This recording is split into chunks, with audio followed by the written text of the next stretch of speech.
What an unbelievable time that we had at the Vibe Room.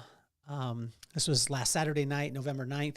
It was unbelievable. We've got the Vibe Experience that is coming in April. It's going to be a full day, and then we're going to end with the Vibe Room. I had a couple of friends of mine on my drive back ask me, how did the Vibe Room go? And I said it was perfect.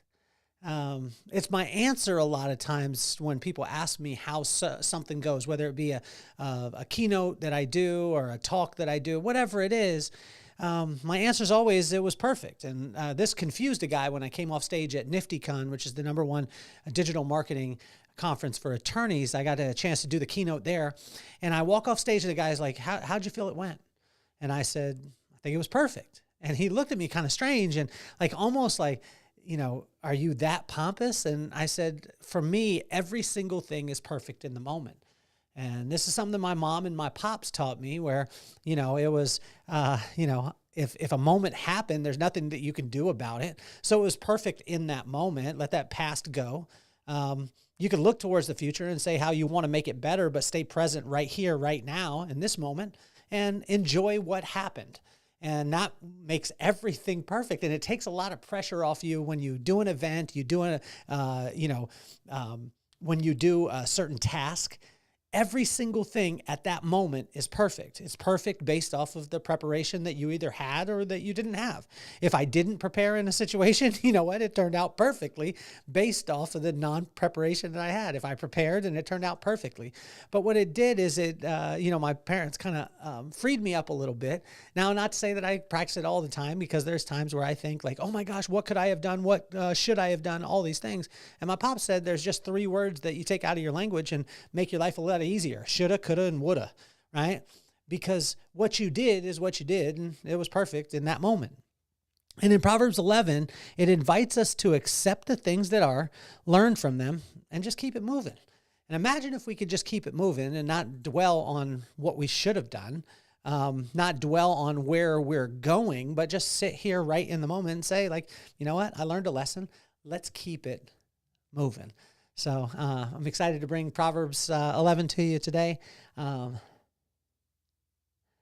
why don't we get this party started?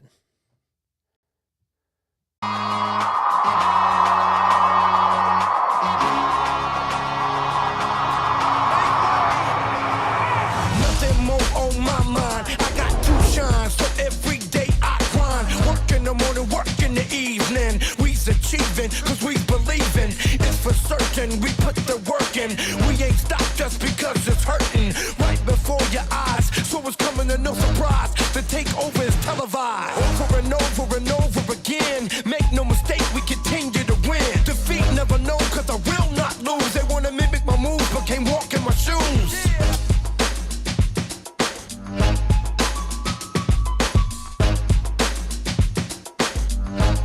Just imagine if for 1 second you could take the pressure, the pressure that you feel, whether it be in your job or in your relationships, in your friendships, just in your life. Imagine if you could take that pressure off.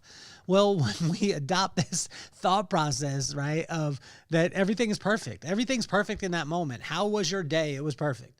How was, the job that you just did? It was perfect. Now, this isn't to say that you can't get better, you can't look at things and constantly want to grow and things like that. That's not what I'm saying. What I'm saying is allow it to be perfect. Allow that situation to happen, and then, because you can't do anything to change it. And you could do it in the future, but take note of it, move on, let it be perfect in that moment.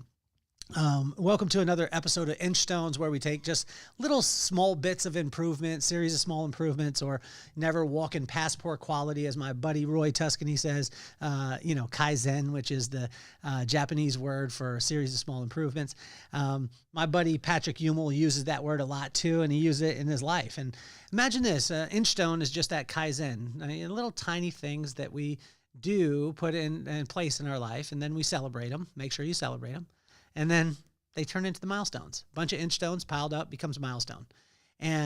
But it keeps us in this moment right now, right here, and helps us to understand that every single moment that happens is perfect.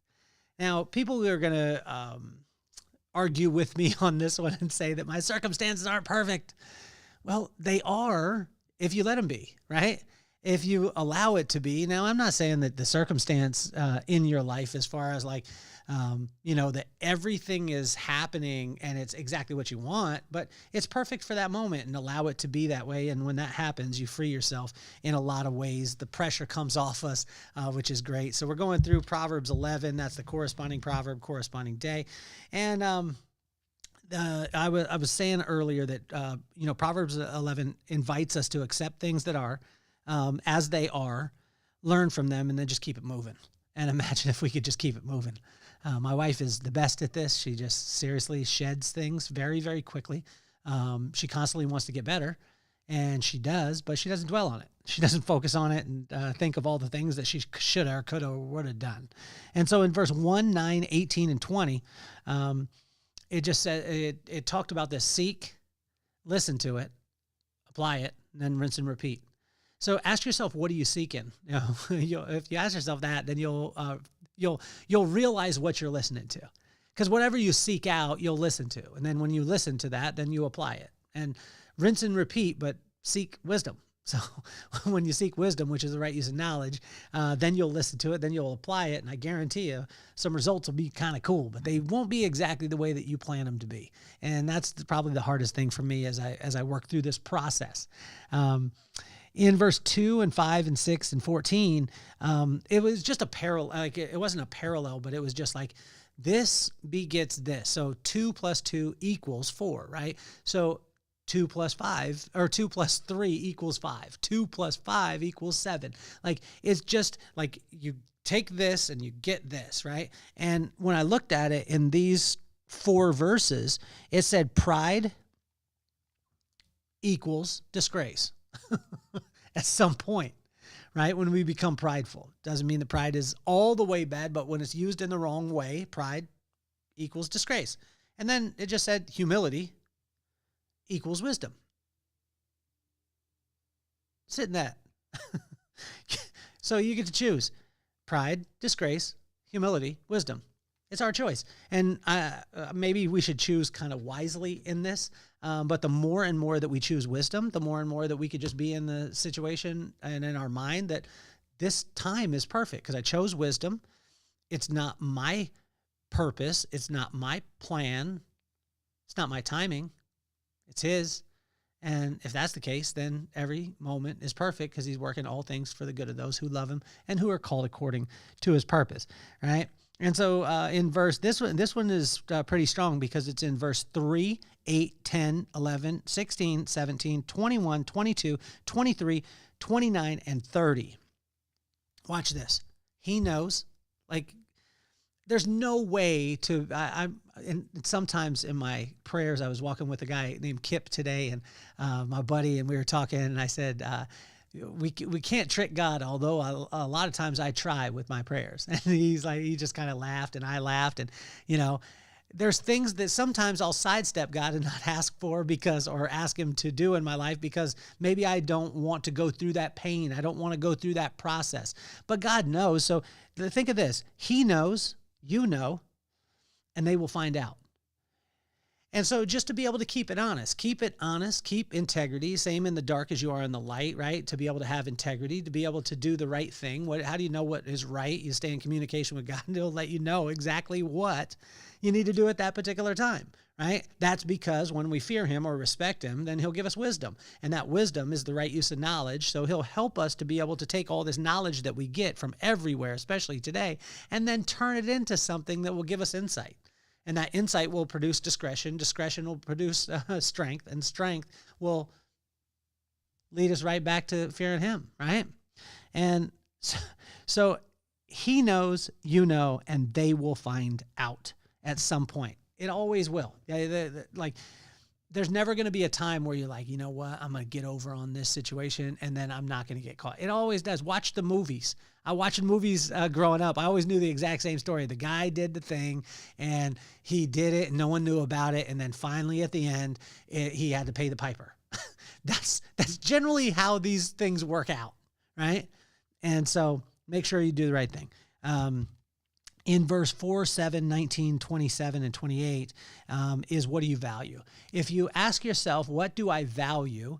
Then you'll start to weigh that. That'll be your standard. That'll be your filter. So then that way, when an opportunity comes in or a situation comes in, circumstances come in, and you want to act in this way, just ask yourself, what do I value?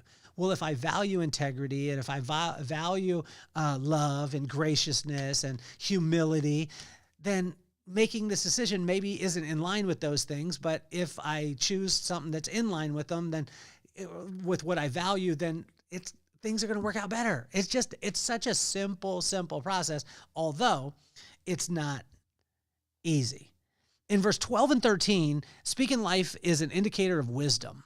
Right? So wisdom is that you have the right use of knowledge. And when you speak life, meaning that you lift people up. You lift people up about what it is that they're doing. Use their name. I was telling my buddy Kip today, we built a multi-million-dollar company on this. And, it was headed up by 19 to 24-year-olds. But what we did is we just spoke life. That's a big part of what our culture was. And when I started my men's group here in Carlsbad on Tuesdays from 7:30 to 8:30 in the morning, we based it off of speaking life, using someone's name, using something specific that they did to inspire you, and then encourage them to do more of it. It's amazing what will happen because there's so many people in this world, and most of us lack encouragement. And when we get encouragement, we don't need the lesson. We don't need you to teach us what to do. We'll catch what we need at that time because every single second of every single day is perfect, right? And in verse 15, it asked, who are you indebted to? And in Proverbs, it deals a lot with debt, but it's not just financial debt, although that's a big one. Once you become in debt, you have the tendency to have undue, or what would we say? I was about to say undue pressure, but when you add that type of pressure to you, it's a little bit of debt is okay. Some people call it healthy debt, stuff like that. But I could tell you this, when you are free and clear, I just got my title for my truck the other day in the mail, and it's like the coolest most freeing thing in the world. When you're not indebted to things, you get a chance to be free and walk light. And so ask yourself right now, what are you indebted to in your personal, your professional, your spiritual life? And that will help you, I think, in a lot of ways. And so in verse 24, 25, and 26, generosity increases everything. So the more and more generous you are, the more and more things will increase. It's a pretty simple principle. It doesn't mean that right when you start being generous, that you'll get it back exactly the way that you gave it out. That's not the case. But the more and more generous that you are, the most successful people that I'm around that are the most sustainable are the most generous. And so when that happens, it's just, it makes things a lot simpler. In 24, 25, 26, it talks about that. And as we finish up today is something that I wrote down, and it said right is never wrong. Right is never wrong. Doing the right thing will never be wrong. Doing the right thing, doing the good thing will never be bad, right? And so do the right thing. What is the right thing? We have to look at the particular situation. How do we know? Because we stay in communication with God, and what he'll let us know is what to do in the specific time. And he'll always do it principle-based. And guess what? It'll always be in line with his word, right? And so how can we look at and say, when I said at NiftyCon, and the guy asked me, how was your keynote? It was perfect. Because everything is perfect in its moment. But how can we adopt that type of mentality and continually have that in our heart? Well, I was very fortunate because I had my mom and my pops always constantly telling me that everything's perfect in that moment. Again, it doesn't mean that you can't get better, because we always want to get better, but allow it to be perfect. But the way that we can allow that to be perfect, watch this, is just to seek wisdom, listen to it, and apply it, and rinse and repeat every day. Realize that pride equals disgrace, humility equals wisdom, and you get to choose. He knows, you know, and they will find out at some point. What do you value? Speaking life is an indicator of wisdom. Who are you indebted to? Generosity increases everything, and right is never wrong. And so when we dive into those principles, we fill ourselves up with that. We see it, we hear it, and it goes into our heart, and it overflows. And when that happens, it overflows out of our mouth, and we're speaking wisdom and speaking life, and we're breathing life into all the things around us. guess what starts to happen? We start to realize that we can't control it anyway. We can't control our circumstances.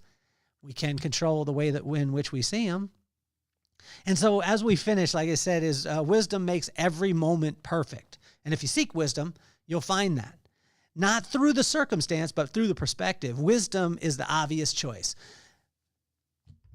But it's up to you. And it's up to me to choose it every single day. Yeah. And so Proverbs 11, honestly, an unbelievable proverb. I invite you, go through and read it yourself. Dive into it. If you don't have the book, The Vibe, go grab that. Link in the bio. Inchstones is my absolute pleasure and honor. The Vibe Room, like I was telling you, the Vibe Room was an incredible, incredible experience. And people asked me about the Vibe Room too. And they said, how was it? And I said, it was perfect. And they were like, well, was it as good as the last one? Well, the last one was perfect. This one was perfect. Will it get better? And do I want to get better? Absolutely 100%. But I'm not going to take and kill the memory of what just happened because I sit in and try and pick it apart and do all this thing. No, it was perfect. Can we learn lessons? Yes. Learn the lesson. Keep it moving. Allow it to be what it's meant to be. And when you, it's amazing because when you adopt this thought process of that it is every moment is perfect, you release the past, you keep hope for the future, but you reside right here in this present moment because it's perfect the way that it is right now.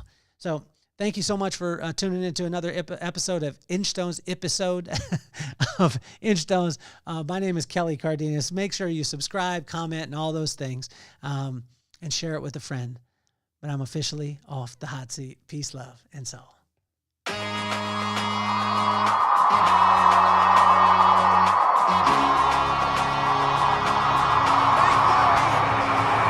Nothing more on my mind. I got to shine, so every day I grind. Work in the morning, work in the evening. We's achieving, cause we believing. It's for certain, we put the work in.